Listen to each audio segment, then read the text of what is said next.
Escándalo en Bohemia. Capítulo 1. Ella es siempre para Sherlock Holmes la mujer. Rara vez le he oído hablar de ella aplicándole otro nombre. A los ojos de Sherlock Holmes, eclipsa y sobrepasa todo su sexo. No es que haya sentido por Irene Adler nada que se parezca al amor.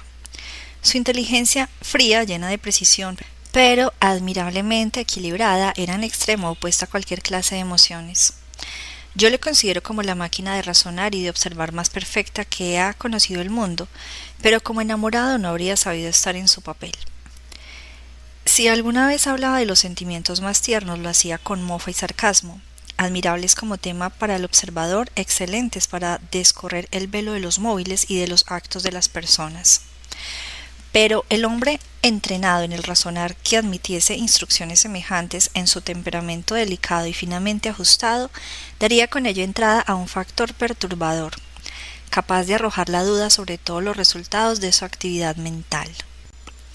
Ni el echar arenilla en un instrumento de gran sensibilidad, ni una hendidura en uno de sus cristales de gran aumento serían más perturbadores que una emoción fuerte en un temperamento como el suyo. Pero con todo eso no existía para él más que una sola mujer, y esta era la que se llamó Irene Adler, de memoria sospechosa y discutible. Era poco lo que yo había sabido de Holmes en los últimos tiempos. Mi matrimonio nos había apartado al uno del otro. ¡Wow! Esta parte no la perdimos. Mi completa felicidad y los diversos intereses que, centrados en el hogar, rodean al hombre que se ve por primera vez con casa propia, bastaban para absorber mi atención. Holmes, por su parte, dotado de alma bohemia, sentía aversión a todas las formas de la vida de sociedad y permanecía en sus habitaciones de Baker Street, enterrado entre sus librascos, alternando las semanas entre la cocaína y la ambición, entre los adormilamientos de la droga y la impetuosa energía de su propia y ardiente naturaleza. Continuaba con su profunda afición al estudio de los hechos criminales y dedicaba sus inmensas facultades y extraordinarias dotes de observación a seguir determinadas pistas y aclarar los hechos misteriosos que la policía oficial había puesto de lado por considerarlos insolubles. Habían llegado hasta mí de cuando en cuando ciertos vagos rumores acerca de sus actividades que lo habían llamado de Odessa cuando el asesinato de Treptow, que había puesto en claro la extraña tragedia de los hermanos Atkinson en Trincomalee, y por último de cierto cometido que había desempeñado de manera tan delicada y con tanto éxito por encargo de la familia reinante de Holanda. Sin embargo, fuera de estas señales de su actividad y que yo me limité a compartir con todos los lectores de la prensa diaria, era muy poco lo que había sabido de mi antiguo amigo y compañero. Regresaba yo cierta noche, la del 20 de marzo de 1888, de una visita a un enfermo, porque había vuelto a consagrarme al ejercicio de la medicina civil, y tuve que pasar por Baker Street. Al cruzar por delante de la puerta que tan gratos recuerdos tenía para mí y que por fuerza tenía que asociarse siempre en mi mente con mi noviazgo y con los tétricos episodios del estudio en escarlata, me asaltó un vivo deseo de volver a charlar con Holmes y de saber en qué estaba empleando sus extraordinarias facultades. Vi sus habilidades brillantemente iluminadas y cuando alcé la vista hacia ellas llegué incluso a distinguir su figura, alta y enjuta, al proyectarse por dos veces su negra silueta sobre la cortina. Sherlock Holmes se paseaba por la habitación a paso vivo con impaciencia, la cabeza caía sobre el pecho y las manos entrelazadas por detrás de la espalda.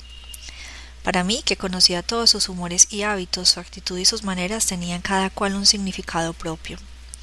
Otra vez estaba dedicado al trabajo. Había salido de las ensoñaciones provocadas por la droga y estaba lanzado por el humillo fresco de algún problema nuevo. Tiré la campanilla de llamada y me hicieron subir a la habitación que había sido parcialmente mía. Sus maneras no eran efusivas, rara vez lo eran, pero según creo yo, se alegró de verme. Sin hablar apenas, pero con mirada cariñosa, me señaló con un vaivén de la mano un sillón, me echó su caja de cigarros, me indicó una garrafa de licor y un recipiente de agua de Seltz que había en un rincón. Luego se colocó en pie delante del fuego y me pasó revista con su característica manera introspectiva. «Le sienta bien el matrimonio», dijo a modo de comentario. «Me está pareciendo, Watson, que ha engordado usted 7 libras y media desde la última vez que le vi». «7», le contesté.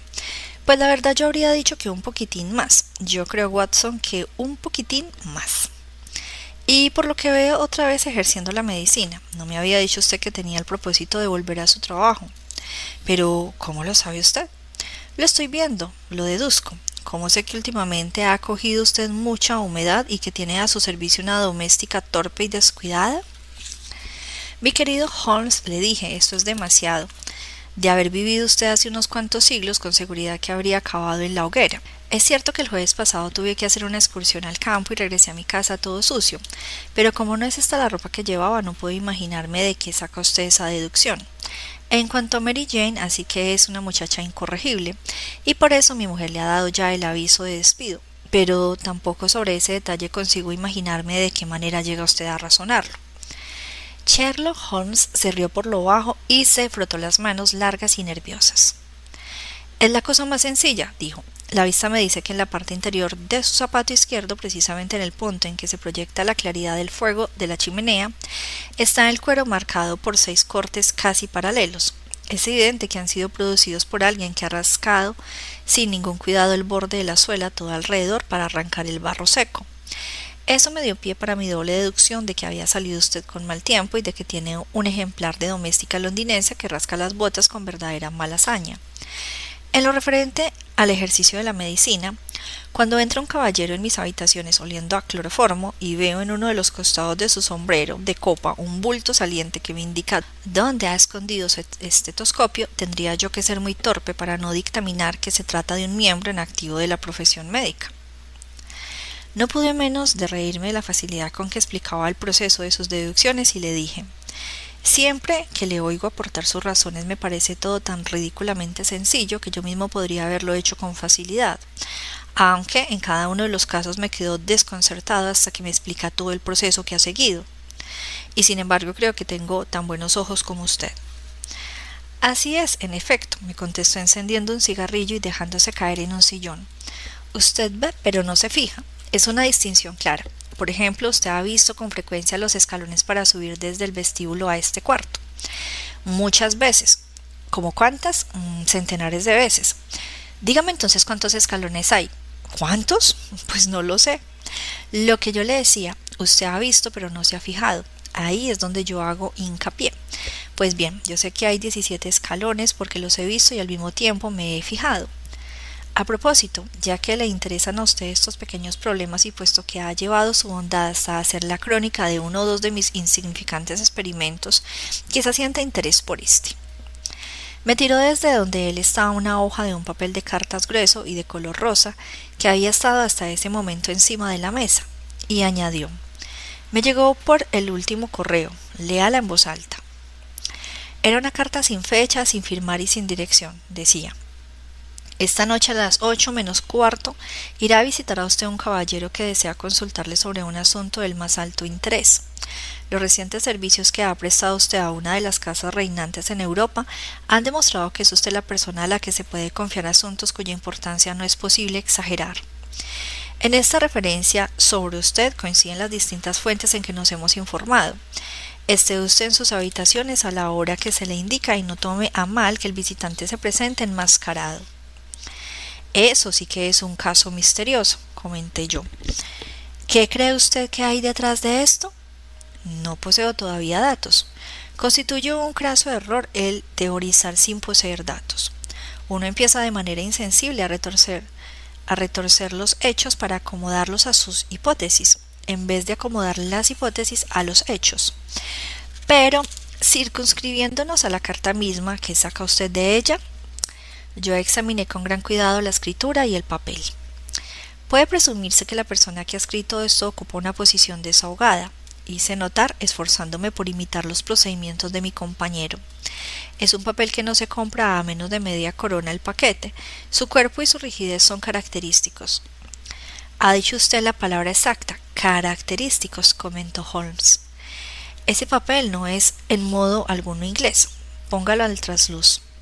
Así lo hice y vi una E mayúscula con una G minúscula, una P y una G mayúscula seguida de una T minúscula, entrelazadas en la fibra misma del papel. ¿Qué saca usted de eso?, preguntó Holmes. Debe ser el nombre del fabricante, o mejor dicho, su monograma. De ninguna manera. La G mayúscula con T minúscula equivale a Gesellschaft que en alemán quiere decir compañía. Es una abreviatura como nuestra CIA. La P es desde luego Papier. Veamos las letras EG. Echemos un vistazo a nuestro diccionario geográfico. Bajo de uno de los estantes un pesado y volumen pardo. Continuó. Eglonitz, aquí lo tenemos, Egria. Es una región de Bohemia en la que se habla alemán, no lejos de Karlsbad. Es notable por haber sido el escenario de la muerte de Wallenstein y por sus muchas fábricas de cristal y de papel. Ajá, amigo mío, ¿qué saca usted de este dato? Le centelleaban los ojos y envió hacia el techo una gran nube triunfal del llamo azul de su cigarro. El papel ha sido fabricado en Bohemia, le dije. Exactamente, y la persona que escribió la carta es alemana, como puede deducirse de la manera de redactar una de sus sentencias. Ni un francés ni un ruso le habrían dado ese giro. Los alemanes tratan con muy poca consideración a sus verbos. Solo nos queda pues por averiguar qué quiere este alemán que escribe en papel de bohemia y que prefiere usar una máscara a mostrar su cara. Pero si no me equivoco, aquí está él para aclarar nuestras dudas. Mientras Sherlock Holmes hablaba, se oyó estrépito de cascos de caballos y el rechinar de unas ruedas rozando el bordillo de la acera. Todo ello seguido de un fuerte campanacillo en la puerta de calle. Holmes dejó escapar un silbido y dijo: «De 2 caballos, a juzgar por el ruido». Luego prosiguió mirando por la ventana. «Sí, un lindo coche Brougham, tirado por una yunta preciosa. 150 guineas valdrá cada animal. Watson, en este caso hay dinero, o por lo menos aunque no hubiera otra cosa». «Holmes, estoy pensando que lo mejor sería que me retire». «De ninguna manera, doctor. Permanezca donde está. Yo estoy perdido sin Boxwell. Esto promete ser interesante». «Sería una lástima que usted se lo perdiese. Pero quizás su cliente...» «No se preocupe de él. Quizá yo necesite la ayuda de usted y él también. Aquí llega. Siéntese en ese sillón, doctor, y préstenos su mayor atención». Unos pasos lentos y fuertes que se habían oído en las escaleras y en el pasillo se detuvieron junto a la puerta del lado exterior y de pronto resonaron unos golpes secos. «Adelante», dijo Holmes. Entró un hombre que no bajaría de los 6 pies y 6 pulgadas de estatura, con el pecho y los miembros de un Hércules. Sus ropas eran de una riqueza que en Inglaterra se habría considerado como lindando con el mal gusto. Le acuchillaban las mangas y los delanteros de su chaqueta cruzada unas posadas franjas de astracán, y su capa azul oscura, que tenía echada hacia atrás sobre los hombros, estaba forrada de seda color llama y sujeta al cuello con un broche consistente en un berilo resplandeciente. Unas botas que le llegaban hasta la media pierna y que estaban festoneadas en los bordes superiores con rica piel parda completaban la impresión de bárbara opulencia que producía el conjunto de su aspecto externo. Traía en la mano un sombrero de anchas alas y en la parte superior del rostro, tapándole hasta más abajo de los pómulos, ostentaba un antifaz negro que por lo visto se había colocado en ese mismo instante, porque aún tenía la mano puesta en él cuando hizo su entrada. A juzgar por las facciones en la parte inferior de la cara, se trataba de un hombre, de carácter voluntarioso, del labio inferior grueso y caído y la barbilla prolongada y recta, que sugería una firmeza llevada hasta la obstinación. «¿Recibido usted mi carta?», preguntó con voz profunda y ronca, de fuerte acento alemán. Le anunciaba mi visita. Nos miraba tan pronto al uno como al otro, dudando a cuál de los dos tenía que dirigirse. «Tome usted asiento, por favor», le dijo Sherlock Holmes. «Este señor es mi amigo y colega, el doctor Watson, que a veces lleva su amabilidad hasta ayudarme en los casos que se presentan. ¿A quién tengo el honor de hablar?». «Puede hacerlo como si yo fuese el conde von Kramm, aristócrata bohemio. Doy por supuesto, este caballero amigo suyo es hombre de honor discreto al que yo puedo confiar un asunto de la mayor importancia. De no ser así, preferiría muchísimo tratar con usted solo». Me levanté para retirarme, pero Holmes me agarró de la muñeca y me empujó obligándome a sentarme. «O a los dos, o a ninguno», dijo. «Puede usted hablar delante de este caballero todo cuanto quiera decirme a mí». El conde encogió sus anchos hombros y dijo: «Siendo así, tengo que empezar exigiendo de ustedes un secreto absoluto por un plazo de 2 años, pasados los cuales el asunto carecerá de importancia. En este momento no exageraría afirmando que la tiene tan grande que pudiera influir en la historia de Europa». «Lo prometo», dijo Holmes, «y yo también. Ustedes disculparán este antifaz, prosiguió nuestro extraño visitante. La augusta persona que se sirve de mí desea que su agente permanezca incógnito para ustedes y no estará de más que confiese desde ahora mismo que el título nobiliario que he adoptado no es exactamente el mío. Yo me había dado cuenta de ello, dijo secamente Holmes. Tratase de circunstancias sumamente delicadas y es preciso tomar toda clase de precauciones para ahogar lo que pudiera llegar a ser un escándalo inmenso y comprometer seriamente a una de las familias reinantes de Europa. Hablando claro, está implicada en este asunto la gran casa de Ornstein, reyes hereditarios de Bohemia. También lo sabía, murmuró Holmes arrellanándose en su sillón y cerrando los ojos. Nuestro visitante miró con algo de evidente sorpresa la figura lánguida y repantingada de aquel hombre, al que sin duda le habían pintado como el razonador más incisivo y el agente más enérgico de Europa. Holmes reabrió poco a poco los ojos y miró con impaciencia a su gigantesco cliente. Si su majestad se dignase exponer su caso, dijo a modo de comentario, estaría en mejores condiciones para aconsejarle. Nuestro hombre saltó de su silla y se puso a pasear por el cuarto, presa de una agitación imposible de dominar. De pronto se arrancó el antifaz de la cara con un gesto de desesperación y lo tiró al suelo gritando: «Está usted en lo cierto, yo soy el rey, ¿por qué voy a tratar de ocultárselo?» «Naturalmente porque», murmuró Holmes. Aunque no había hablado su majestad, ya me había yo dado cuenta de que estaba tratando con Wilhelm Rey Sigismund von Ornstein, gran duque de Kassel-Felsten y rey hereditario de Bohemia. «Pero ya comprenderá usted», dijo nuestro extraño visitante, volviendo a tomar asiento y pasándose la mano por su frente alta y blanca. «Ya comprenderá usted, digo, que no estoy acostumbrado a realizar personalmente esta clase de gestiones. Se trataba, sin embargo, de un asunto tan delicado que no podía confiárselo a un agente mío sin entregarme en sus manos. He venido bajo incógnito desde Praga con el propósito de consultar con usted». «Pues entonces consúlteme», dijo Holmes, volviendo una vez más a cerrar los ojos. «He aquí los hechos brevemente expuestos. Hará unos 5 años y en el transcurso de una larga estancia mía en Varsovia, conocí a la célebre aventurera Irene Adler. Con seguridad que ese nombre le será familiar a usted». «Doctor, tenga la amabilidad de buscarla en el índice», murmuró Holmes sin abrir los ojos. Venía haciendo extractos de párrafos referentes a personas y cosas, y era difícil tocar un tema o hablar de alguien sin que él pudiera suministrar en el acto algún dato sobre los mismos. En el caso actual encontré la biografía de aquella mujer emparedada entre la de un rabino hebreo y la de un oficial administrativo de la Marina, autor de una monografía acerca de los peces abismales. «Déjeme ver», dijo Holmes. «Nacida en Nueva Jersey en el año 1858.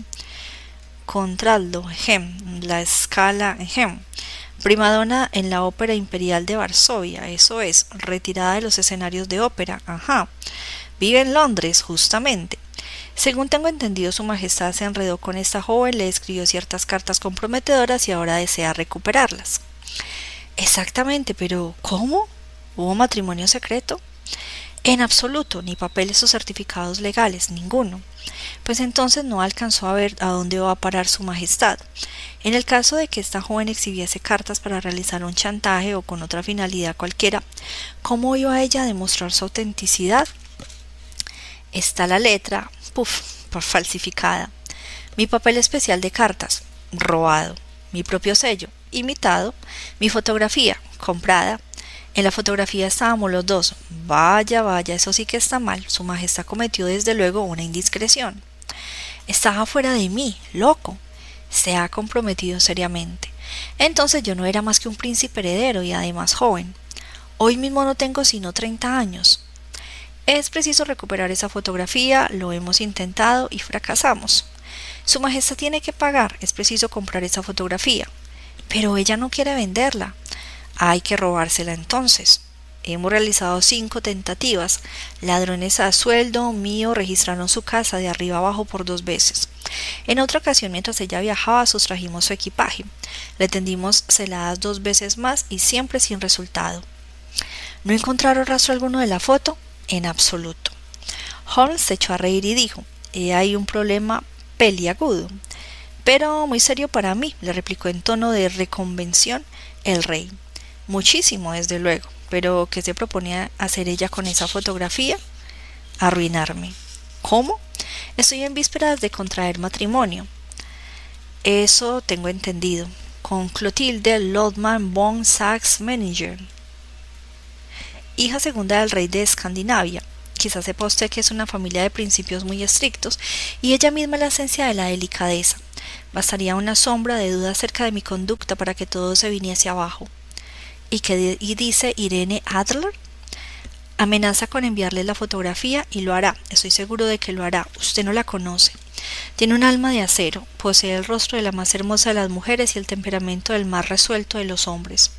Es capaz de llegar a cualquier extremo antes de consentir que yo me case con otra mujer. ¿Está seguro que no la ha enviado ya? Lo estoy. ¿Por qué razón? Porque ella aseguró que la enviaría el día mismo en que se haga público el compromiso matrimonial, y eso ocurrirá el lunes próximo. Entonces tenemos por delante 3 días aún, exclamó Holmes, bostezando.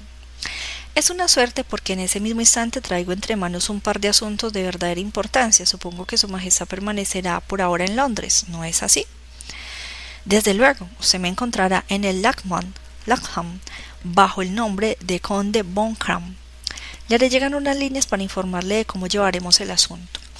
Hágalo así, se lo suplico, porque vivo en una pura ansiedad. Otra cosa, ¿y la cuestión dinero? ¿Tiene usted carte blanche? ¿Sin limitaciones?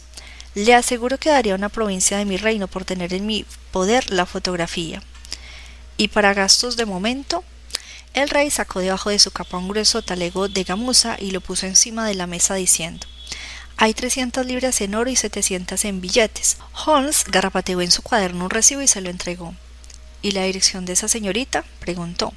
Brionley Lodge, Serpentine Avenue, St. John Wood. Holmes tomó nota y dijo: otra pregunta, ¿era la foto de tamaño exposición? Sí que lo era. Entonces, majestad, buenas noches y espero que no tardaremos en tener alguna buena noticia para usted. Y a usted también, Watson, buenas noches, agregó. Así que rodaron en la calle las ruedas de Brougham Real. Si tuviese la amabilidad de pasarse por aquí mañana por la tarde a las 3, me gustaría charlar con usted de este asuntito. Página 19. Capítulo 2. A las 3 en punto me encontraba yo en Barker Street, pero Holmes no había regresado todavía. La dueña me informó que había salido de casa poco después de las 8 de la mañana. Me senté, no obstante, junto al fuego, resuelta a esperarle por mucho que tardase. Esta investigación me había interesado profundamente. No estaba rodeada de ninguna de las características extraordinarias y horrendas que concurrían en los 2 crímenes que he dejado ya relatados, pero la índole del caso y la alta posición del cliente de Holmes lo revestían de un carácter especial. La verdad es que, con independencia de la índole de las pesquisas que mi amigo emprendía, había en su magistral manera de abarcar las situaciones y en su razonar agudo e incisivo un algo que convertía para mí en un placer el estudio de su sistema de trabajo y el seguirle en los métodos rápidos y sutiles con que desenredaba los misteriosos más inextricables. Me hallaba tan habituado a verle triunfar que ni siquiera me entraba en la cabeza la posibilidad de un fracaso suyo. Eran ya cerca de las 4 cuando se abrió la puerta y entró en la habitación un mozo de caballos, con aspecto de borracho, desaseado de puntillas largas, cara abotagada y ropas indecorosas. A pesar de hallarme acostumbrado a la asombrosa habilidad de mi amigo para el empleo de disfraces, tuve que examinarlo muy detenidamente antes de cerciorarme de que era él en persona. Me saludó con una inclinación de cabeza y se metió en su dormitorio, del que volvió a salir antes de 5 minutos vestido con traje de mezclilla y con su aspecto respetable de siempre. «Pero, ¿quién iba a decirlo?», exclamé yo, y él se rió hasta sofocarse, y rompió de nuevo a reír y tuvo que recostarse en su sillón, desmadejado e impotente. ¿De qué se ríe? La cosa tiene demasiada gracia. Estoy muy seguro de que no es usted capaz de adivinar en qué invertí la mañana, ni lo que acabé por hacer. No puedo imaginármelo, aunque supongo que habrá estado estudiando las costumbres y hasta quizá la casa de la señorita Irene Adler. Exactamente, pero las consecuencias que se me originaron han sido bastante fuera de la corriente. Se lo voy a contar. Salí esta mañana de casa poco después de las 8, caracterizado de mozo de caballos, en busca de colocación. Existe entre la gente de caballerizas una asombrosa simpatía y hermandad masónica. Sea usted uno de ellos y sabrá todo lo que hay que saber. Pronto di con Brion y Loge. Es una joyita de chalet con jardín en la parte posterior, pero con su fachada de 2 pisos construida en línea con la calle. La puerta tiene cerradura sencilla. A la derecha hay un cuarto de estar bien amueblado con ventanas largas que llegan casi hasta el suelo y que tienen anticuados cierres ingleses de ventana que cualquier niño es capaz de abrir. En la fachada posterior no descubrí nada de particular, salvo que la ventana del pasillo puede alcanzarse desde el techo del edificio de la cochera. Caminé alrededor de la casa y lo examiné todo cuidadosamente, y desde todo punto de vista, aunque sin descubrir ningún otro detalle de interés.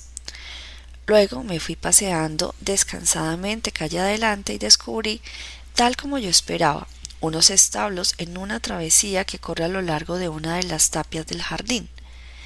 Eché una mano a los mozos de cuadra en la tarea de almohazar los caballos y me lo pegaron con 2 peniques, un vaso de mitad y mitad, 2 rellenos de la cazoleta de mi pipa con mal tabaco y todos los informes que yo podía apetecer acerca de la señorita Adler, sin contar con los que me dieron acerca de otra media docena de personas de la vecindad, en los cuales yo no tenía ningún interés, pero que no tuve más remedio que escuchar. ¿Y qué supo de Irene Adler?, le pregunté. Pues verá usted, tiene locos a todos los hombres que viven por allí. Es la cosa más linda que haya bajo un sombrero en todo el planeta. Así aseguran como un solo hombre todos los de las caballerizas de Serpentine. Lleva una vida tranquila, canta en conciertos, sale todos los días en carruaje a las 5 y regresa a las 7 en punto para cenar. Salvo cuando tiene que cantar, es muy raro que haga otras salidas. Solo es visitada por un visitante varón, pero lo es con mucha frecuencia. Es un hombre moreno, hermoso, impetuoso, no se pasa un día sin que la visite, y en ocasiones lo hace 2 veces el mismo día. Es un tal señor Godfrey Norton, del Colegio de Abogados de Inner Temple. Fíjese en todas las ventajas que ofrece para ser confidente el oficio de cochero. Estos que me hablan lo habían llevado a su casa una docena de veces desde las caballerizas de Serpentín y estaban al cabo de la calle sobre su persona. Una vez que me hube enterado de todo cuanto podían decirme, me dediqué otra vez a pasearme calle arriba y calle abajo por Brion y Loge y a trazarme mi plan de campaña. Este Godfrey Norton jugaba sin duda un gran papel en el asunto. Era abogado, lo cual sonaba de una manera ominosa. ¿Qué clase de relaciones existía entre ellos y qué finalidad tenían sus repetidas visitas? ¿Era ella cliente, amiga o amante suya? En el primero de estos casos era probable que le hubiese entregado a él la fotografía. En el último de los casos ya resultaba menos probable. De lo que resultase dependía el que yo siguiese con mi labor de Brion Lodge o volviese mi atención a las habitaciones de aquel caballero en el Temple. Era un punto delicado y que ensanchaba el campo de mis investigaciones. Me temo que le estoy aburriendo a usted con todos estos detalles, pero si usted ha de hacerse cargo de la situación, es preciso que yo le exponga mis pequeñas dificultades. Le sigo a usted con gran atención, le contesté. Aún seguía sopesando el tema en mi mente cuando se detuvo delante de Brionley Lodge un coche de un caballo, y saltó fuera de él un caballero. Era un hombre de extraordinaria belleza, moreno, aguileño, de bigotes, sin duda alguna el hombre del que me habían hablado. Parecía tener mucha prisa. Gritó al cochero que esperase, e hizo a un lado con el brazo a la doncella que le abrió la puerta, con el aire de quien estaba en su casa. Permaneció en el interior cosa de media hora y yo pude captar rápidas visiones de su persona, al otro lado de las ventanas del cuarto de estar. Se paseaba de un lado para otro, hablaba animadamente y agitaba los brazos. A ella no conseguí verla. De pronto volvió a salir aquel hombre con muestras de llevar aún más prisa que antes. Al subir al coche sacó un reloj de oro del bolsillo y miró la hora con gran ansiedad. Salga como una exhalación, gritó. Primero a Cross y Hankey en Regent Street y después a la iglesia Saint Mónica en Edgware Road. Hay media guinea para usted si lo hace en 20 minutos. Allá se fueron y cuando yo estaba preguntándome si no haría bien en seguirlos, veo venir por la travesía un elegante lando pequeño, cuyo cochero traía aún a medio abrochar la chaqueta y el nudo de la corbata debajo de la oreja, mientras que los extremos de las correas de su atalaje saltan fuera de las hebillas. Ni siquiera tuvo tiempo de parar delante de la puerta cuando salió ella del vestíbulo como una flecha y subió al coche. No hice sino verla un instante, pero me di cuenta de que era una mujer adorable, con una cara como para que un hombre se dejase matar por ella. A la iglesia Saint Mónica, John le gritó, y hay para ti medio soberano si llegas en 20 minutos. Watson, aquello era demasiado bueno para perdérselo. Estaba yo calculando que me convenía más si echar a correr o colgarme de la parte trasera del lando, pero en ese instante vi acercarse por la calle a un coche de alquiler. El cochero miró y remiró al ver un cliente tan desaseado, pero yo salté dentro sin darle tiempo a que pusiese inconvenientes y le dije: a la iglesia Saint Mónica y hay para ti medio soberano si llegas en 20 minutos. Eran 25 para las 12 y no resultaba difícil barruntar de qué se trataba. Mi cochero arreó de lo lindo.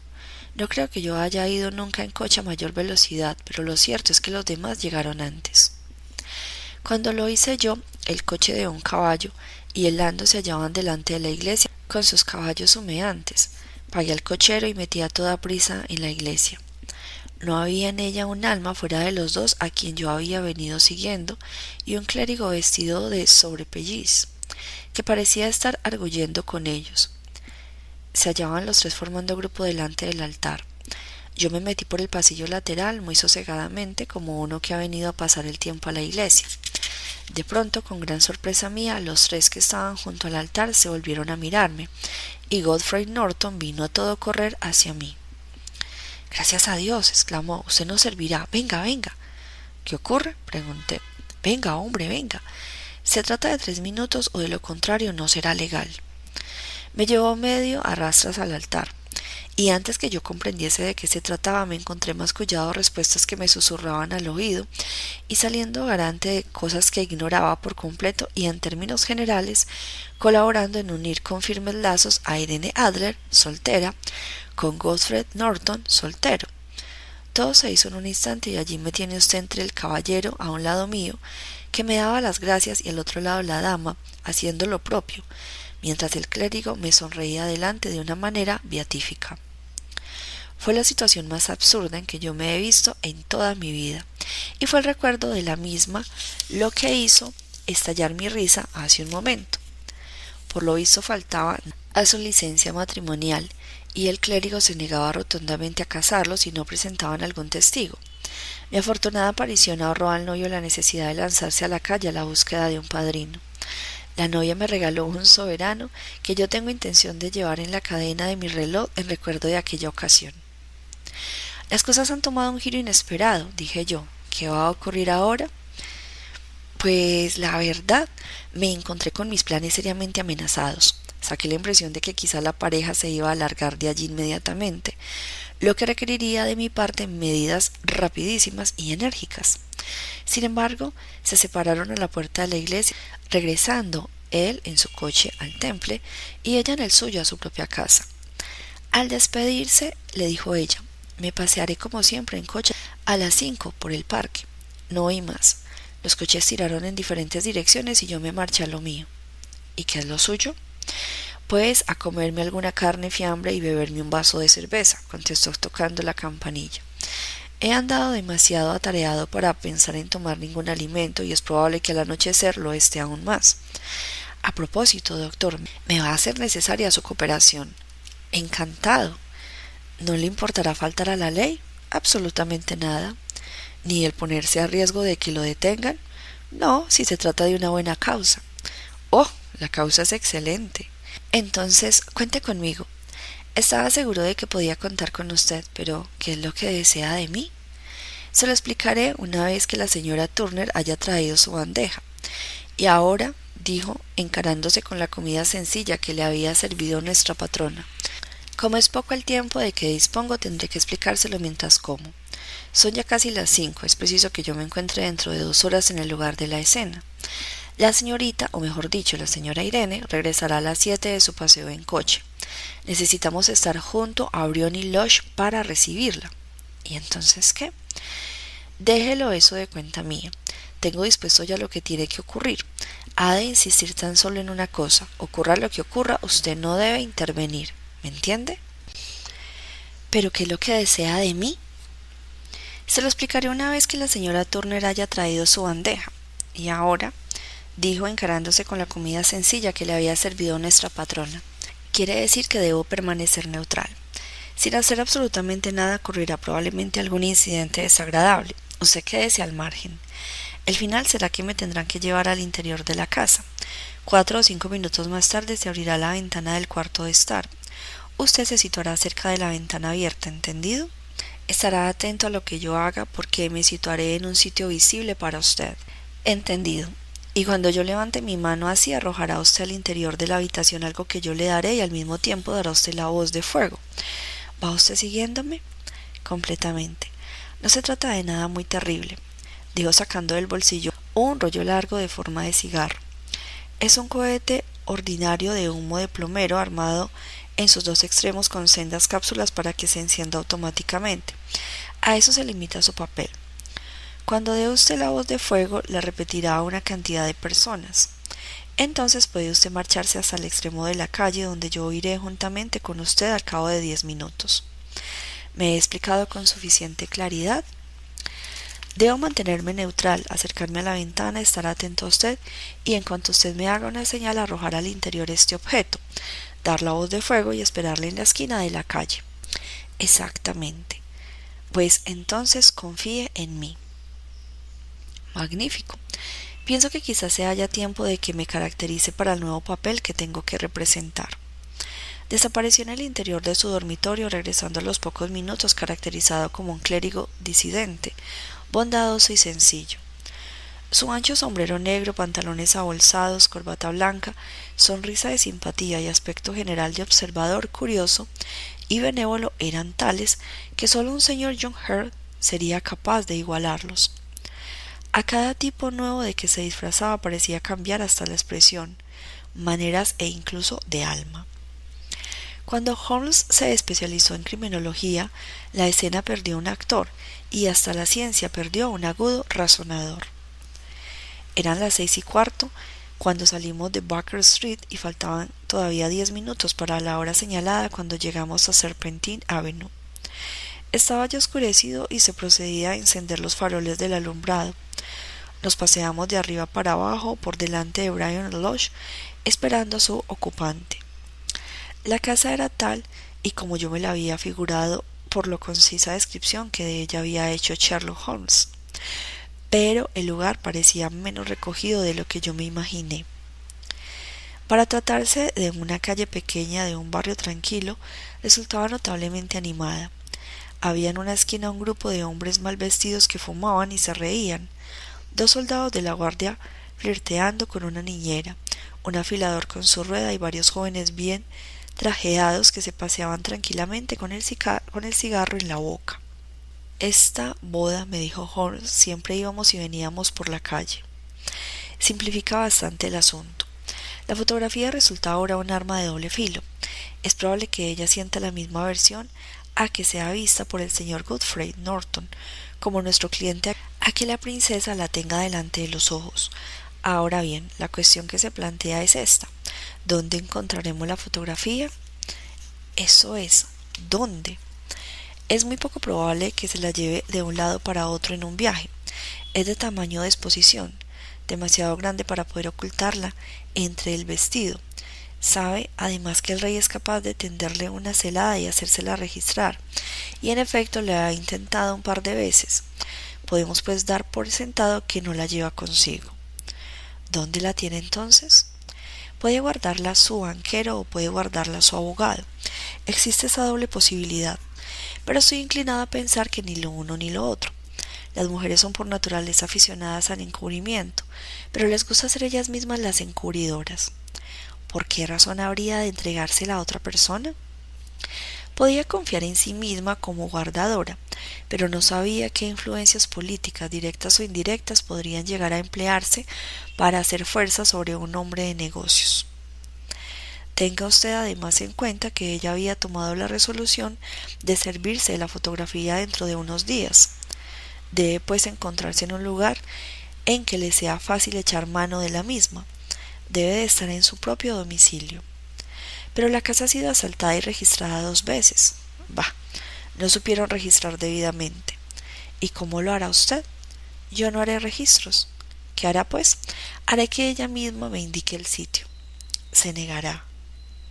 No podrá, pero ya oigo traqueteo de ruedas. Es su coche. Ea, tenga cuidado con cumplir mis órdenes al pie de la letra. Mientras él hablaba, aparecieron doblando en la esquina de la avenida las luces laterales de un coche. Era este un bonito y pequeño Lando que avanzó con estrépito hasta detenerse delante de la puerta de Briony Lodge. Uno de los vagabundos echó a correr para abrir la puerta del coche y ganarse de este modo una moneda, pero otro que se había lanzado a hacer lo propio lo apartó violentamente. Esto dio lugar a una furiosa riña, que atizaron aún más los 2 soldados de la guardia, que se pusieron de parte de uno de los 2 vagabundos y el afilador que tomó con igual calor partido por el otro. Alguien dio un puñetazo y en un instante la dama que se apeaba del coche se vio en el centro de un pequeño grupo de hombres que reñían acaloradamente y que se acometían de una manera salvaje con puños y palos. Holmes se precipitó en medio del zafarrancho para proteger a la señora, pero en el instante mismo en que llegaba hasta ella dejó escapar un grito y cayó al suelo con la cara convertida en un manantial de sangre. Al ver aquello, los soldados de la guardia pusieron pies en polvorosa por un lado y los vagabundos hicieron lo propio por el otro, mientras que cierto número de personas bien vestidas que habían sido testigos de la trifulca, sin tomar parte en la misma, se apresuraron a acudir en ayuda de la señora y en socorro del herido. Irene Adler, seguiré llamándola por ese nombre, se había apresurado a subir la escalinata de su casa, pero se detuvo en el escalón superior y se volvió para mirar a la calle mientras su figura espléndida se dibujaba sobre el fondo de las luces del vestíbulo. ¿Es importante la herida de ese buen caballero?, preguntó. Está muerto, gritaron varias voces. No, no, aún vive, gritó otra, pero si se le lleva al hospital fallecerá antes que llegue. Se ha portado valerosamente, dijo una mujer. De no haber sido por él, se habría llevado el bolso y el reloj de la señora. Formaban una cuadrilla y de las violentas además. Ah, miren cómo respira ahora. No se le puede dejar tirado en la calle. ¿Podemos entrarlo en la casa, señora? Claro que sí. Entren al cuarto de estar donde hay un cómodo sofá. Por aquí, hagan el favor. Lenta y solemnemente fue metido en Briony Lodge y tendido en la habitación principal mientras yo limitaba a observarlo todo desde mi puesto junto a la ventana. Había encendido las luces, pero no habían corrido las cortinas, de modo que veía a Holmes tendido en el sofá. Yo no sé si él se sentiría en ese instante arrepentido del papel que estaba representando, pero sí sé que en mi vida me he sentido yo tan sinceramente avergonzado de mí mismo como cuando pude ver a la hermosa mujer contra la cual estaba yo conspirando y la gentileza y amabilidad con que cuidaba al herido. Sin embargo, el echarme atrás en la representación del papel que Holmes me había confiado equivaldría a la más negra traición. Endurecí mi sensibilidad y saqué de debajo de mi amplio gabán el cohete de humo. Después de todo, pensé, no le causamos a ella ningún perjuicio. Lo único que hacemos es impedirle que ella se lo cause a otro. Holmes se había incorporado en el sofá y le vi que accionaba como si le faltase el aire. Una doncella corrió a la ventana y la abrió en par en par. En ese mismo instante le vi levantar la mano y como respuesta a esa señal arrojé yo al interior el cohete y di la voz de fuego. No bien salió la palabra de mi boca cuando toda la muchedumbre de espectadores, bien y mal vestidos, caballeros, mozos de cuadra y criadas de servir, lanzaron con un coro agudo grito de fuego. Se alzaron espesas nubes ondulantes de humo dentro de la habitación y salieron por la ventana al exterior. Tuve una visión fugaz de figuras humanas que echaban a correr y oí dentro la voz de Holmes que le daba la seguridad de que se trataba de una falsa alarma. Me deslicé por entre la multitud vociferante, abriéndome paso hasta la esquina de la calle, y 10 minutos más tarde tuve la alegría de sentir que mi amigo pasaba su brazo por el mío, alejándonos del escenario de aquel griterío. Caminamos rápidamente y en silencio durante algunos minutos hasta que doblamos por una de las calles tranquilas que desembocan en Edgeworth Road. Lo hizo usted muy bien, doctor, me dijo Holmes. No hubiera sido posible mejorarlo, todo ha salido perfectamente. ¿Tiene ya la fotografía? Sé dónde está y cómo lo descubrió. Ya le dije a usted que ella me lo indicaría. Sigo a oscuras. No quiero hacer del asunto un misterio, exclamó riéndose. Esa era una cosa sencilla. Ya se daría usted cuenta de que todos cuantos estaban en la calle eran cómplices. Los había contratado para la velada. Lo barronté, pues cuando se armó la trifulca yo ocultaba en la mano una pequeña cantidad de pintura roja húmeda. Me abalancé, caí, me di con fuerza en la cara con la palma de la mano y ofrecí un espectáculo que movía compasión. Es un truco ya viejo. Luego me metieron en la casa. Ella no tenía más remedio que recibirme. ¿Qué otra cosa podía hacer? Y tuvo que recibirme en el cuarto de estar, es decir, en la habitación misma en que yo sospechaba que se encontraba la fotografía. O allí o en su dormitorio, y yo estaba resuelto a ver en cuál de los dos. Me tendieron en el sofá, hice como que me ahogaba, no tuvieron más remedio que abrir la ventana, y tuvo usted de ese modo su oportunidad. ¿Y de qué le sirvió mi acción? De ella dependía todo.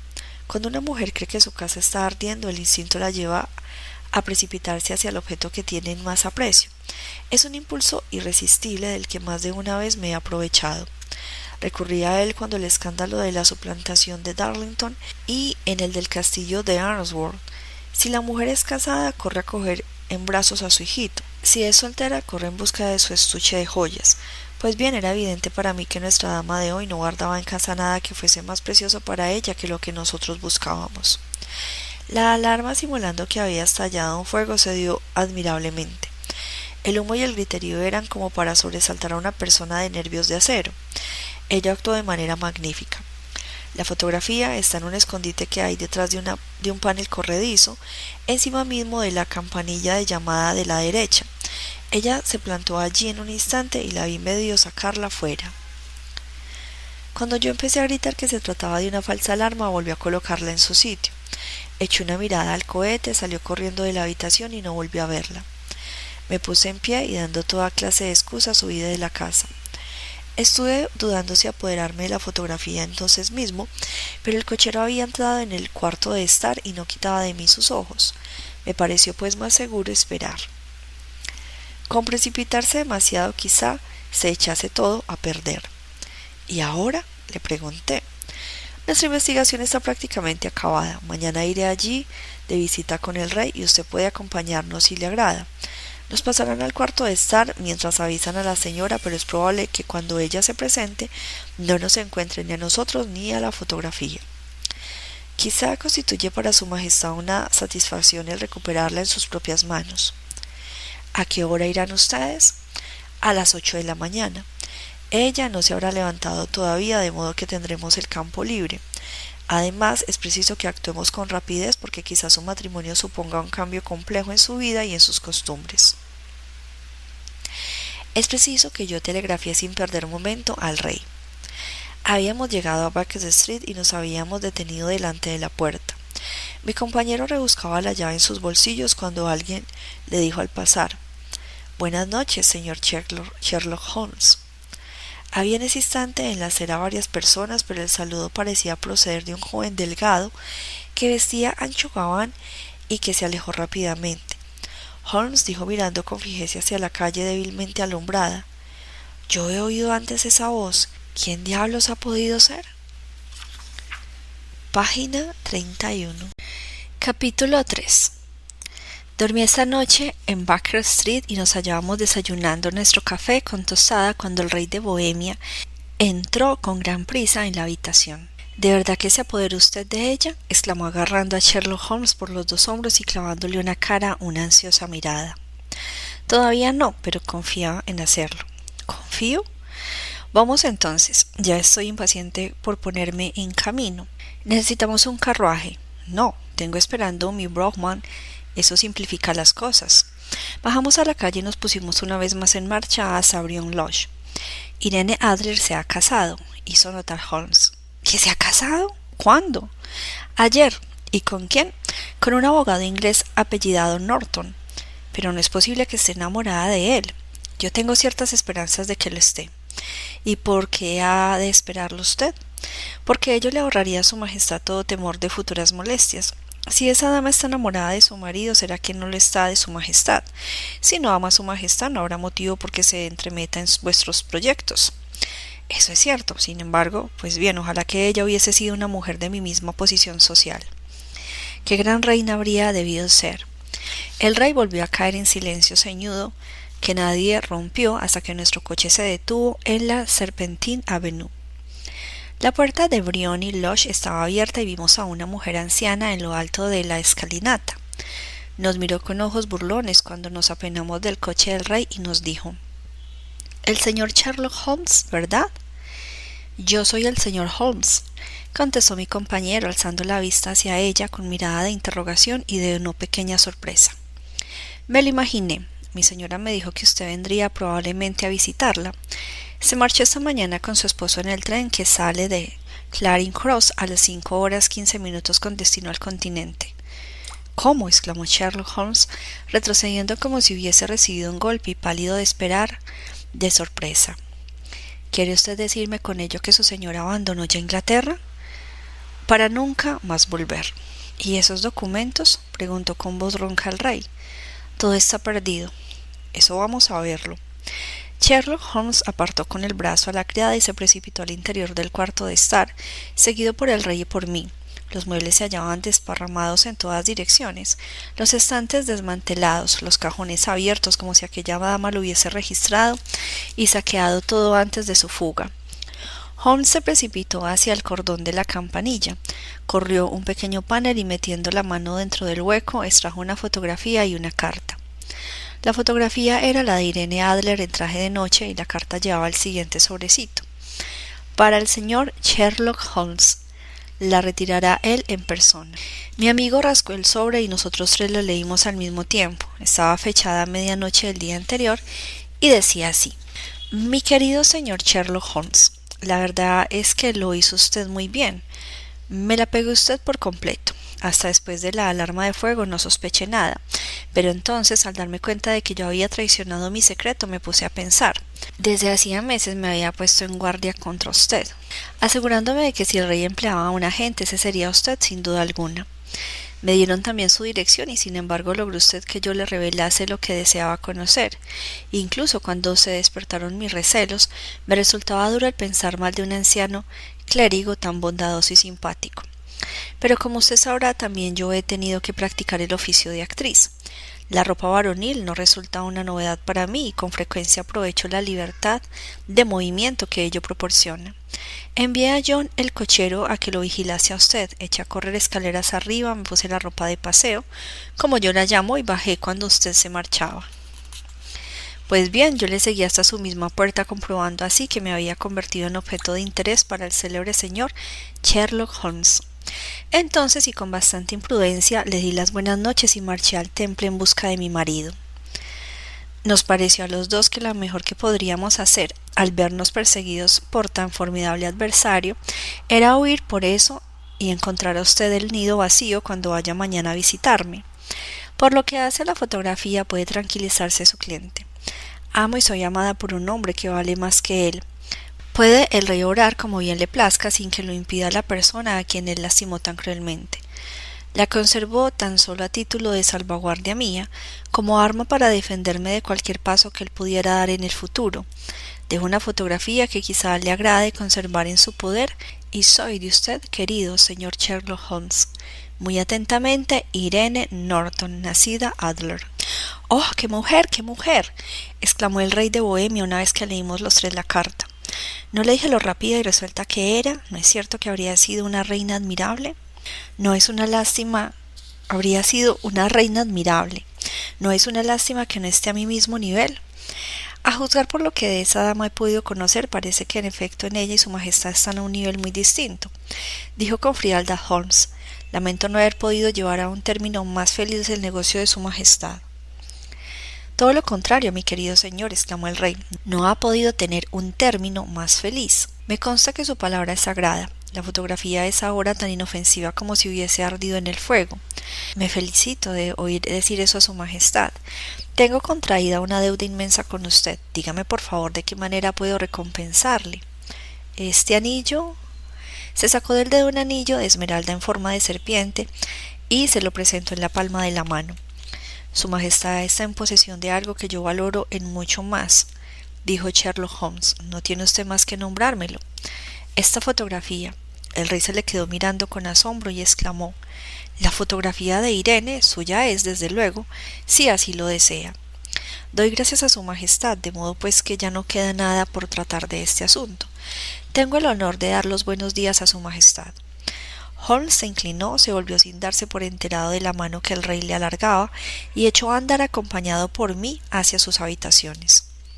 Y así fue como se cernió amenazador sobre el reino de Bohemia un gran escándalo, y como el ingenio de una mujer desbarató los planes mejor trazados de Sherlock Holmes. En otro tiempo acostumbraba éste a bromear a propósito de la inteligencia de las mujeres, pero ya no le he vuelto a oír expresarse de ese modo en los últimos tiempos, y siempre que habla de Irene Adler o cuando hace referencia a su fotografía le da el honroso título de la mujer. Página 35. Bueno, estuvo cortico esa parte. En el próximo audio veremos La Liga de los Pelirrojos.